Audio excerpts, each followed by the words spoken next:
The Genesis flood narrative, found in chapters 6 to 9 of the book of Genesis, is often remembered as a story of divine salvation, a righteous man, Noah, preserving life aboard an ark while the world is cleansed of corruption. Yet beneath its surface lies a far more unsettling dimension.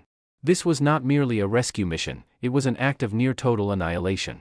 The God of the narrative does not simply punish the wicked, he erases almost all life on earth, returning creation to a state of watery chaos before remaking it in a new image.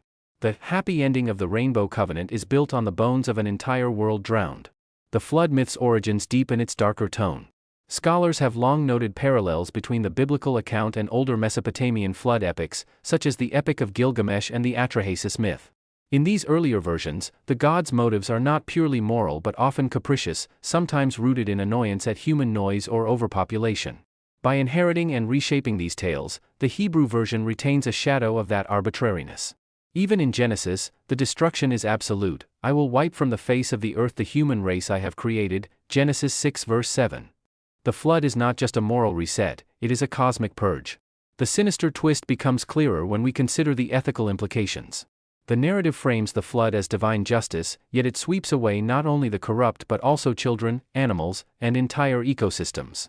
The ark preserves two of every kind of land animal, but countless others perish, collateral damage in a judgment they could not comprehend.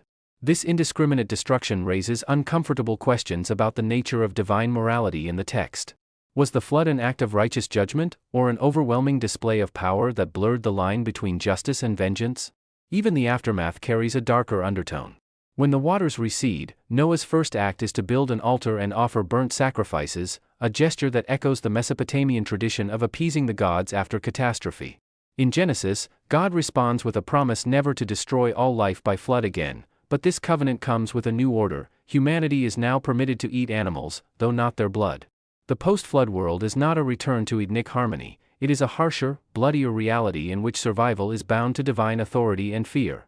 Ultimately, the biblical flood myth is not just a story of salvation but a cautionary tale about the fragility of existence under divine will. Its sinister twist lies in the recognition that the same power capable of preserving life can also extinguish it without mercy. By drawing from older myths and reframing them within a moral framework, the Genesis account preserves both the hope of renewal and the shadow of annihilation. In doing so, it forces readers to grapple with a truth as old as myth itself: creation and destruction are often two sides of the same divine coin.